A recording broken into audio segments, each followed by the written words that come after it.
All right, welcome back into Live Now. I'm Austin Westfall. The body of the last U.S. citizen held by Hamas, his name is Staff Sergeant Itai Chen, a 19-year-old dual Israeli citizen, has been returned from Gaza for burial, the Israeli Defense Forces confirmed earlier this week. Chen served as a combat soldier and was killed during the October 7th attack when his tank was struck during the battle. His body was then taken into Gaza. His father spoke earlier this week. Let's play a moment of this. For solidarity, the principle, no one is left behind. And we will not stop, even though we got it tied back. Those who know us understand that we always ask one question. Not when the next hostage is going to come back, but when the last hostage is coming back. Then we know that our fight is done. So, the remaining bodies, there are still remaining bodies, I should say. Hal Kempfer is still here. He's the host of the Strap podcast and a retired Marine intelligence officer.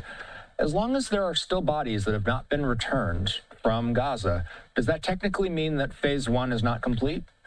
Absolutely. Yeah, Austin, that's part of the phase one requirement. It was that they return all the hostages, both living and deceased, so all that remains. So this is still an ongoing process, which is kind of reflected also with the phase two discussions don't seem to be moving forward very quickly. And that's the next phase when they go into disarmament and, basically setting up an international stabilization force and eventually turning into a Palestinian technocratic government that would oversee Gaza. That reportedly has been very, very slow. But yeah, and this getting the hostages, all the hostage remains back, has been very slow, and it's been very, very frustrating for Israel and the body politic in Israel. And the feeling is that the Hamas is still using hostages, albeit in this case it's the remains of hostages, as a leverage tool in their negotiations, and that is particularly frustrating to everybody involved, to include the United States. We're very frustrated with that. So there's a lot of pressure on Hamas right now. But on the other hand, they also recognize that once all the hostage remains are back, they don't have much leverage at all. And we have video of the Red Cross. The International Red Cross is who has been transporting these bodies from Gaza and back to Israel. Basically the same sort of setup that we see when they transport the living hostages back as well. I spoke with the Red Cross about this earlier this week. We'll play that segment out a little bit later in the hour. Hal, when we talk about the enclave itself, about Gaza, a lot of the discussion and a lot of the reporting has centered around the return of the bodies of hostages, but we are still seeing some activity. I know you have your eye on southern Gaza, Rafa specifically. What's been taking place? Well, as you know, it's a ceasefire, but it's kind of barely hanging on as a ceasefire because both sides, to include Israel, have been firing. And in many cases, Israel responds to a Hamas attack or a Hamas violation with some pretty heavy airstrikes and things to basically show that they're not supposed to violate this. But Israel has pulled back to what's called the yellow line. The yellow line does not encompass all of the Gaza Strip. And to the far south, in the Rafa area, the stuff closer to Egypt, that is actually within the Israeli Defense Forces zone of operations. And down there are pockets. And they've been identifying these pockets of Hamas operatives or Hamas fighters all throughout the Gaza Strip. But there are pockets down there, and they say there's about 200 Hamas fighters that are in a tunnel complex to the south.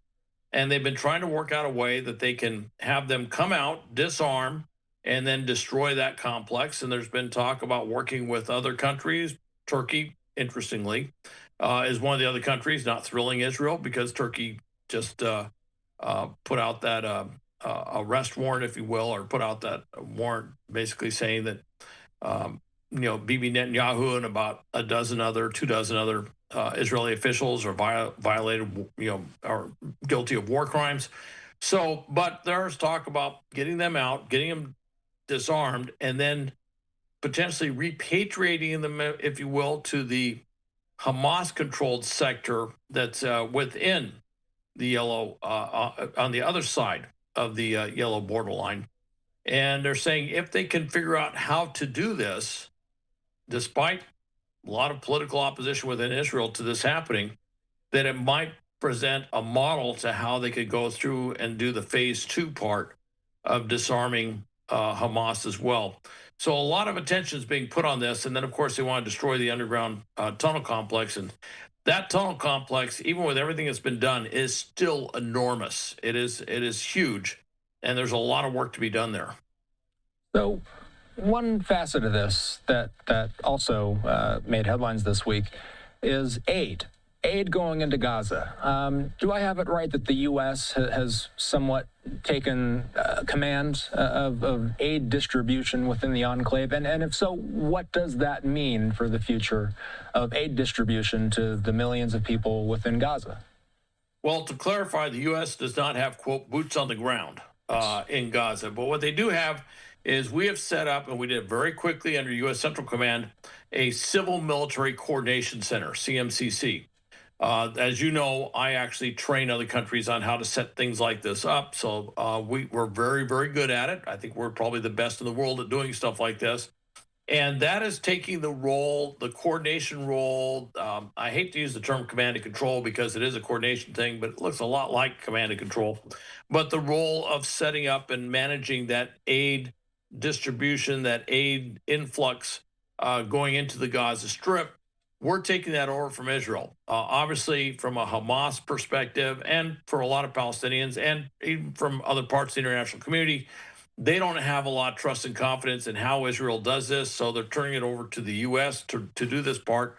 A lot of trust and confidence in how the U.S. does this. Still a lot of challenges, though. We saw a video as recently as this last week. Trucks go in, and with the trucks full of aid go in, and they get stopped by Hamas fighters or from criminal gangs, and they strip all the aid off the back of the truck before it gets to where it's supposed to go. That security issue with those aid shipments is a huge, huge problem.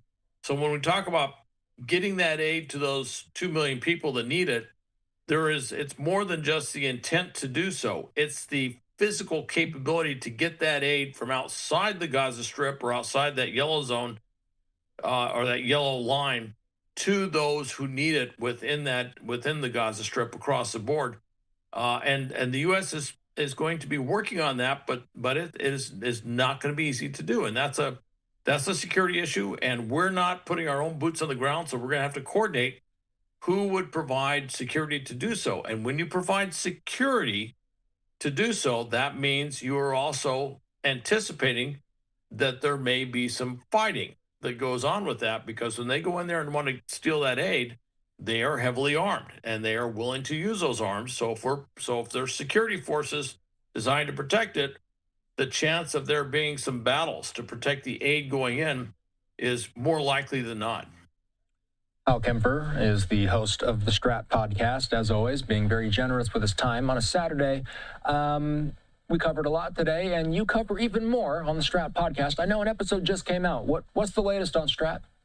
Well, the latest on Strat is I'm talking about this whole discussion this last week about U.S. doing potential strike missions down in Mexico and the implications of that. I get into the history of U.S. involvement down in Mexico, talk about some of the political realities of that, talk about a variety of military considerations and also potential covert stuff or less overt stuff that we might be doing in that regard, and then kind of crosswalk that with the differences between Mexico, Venezuela, and other parts of the region.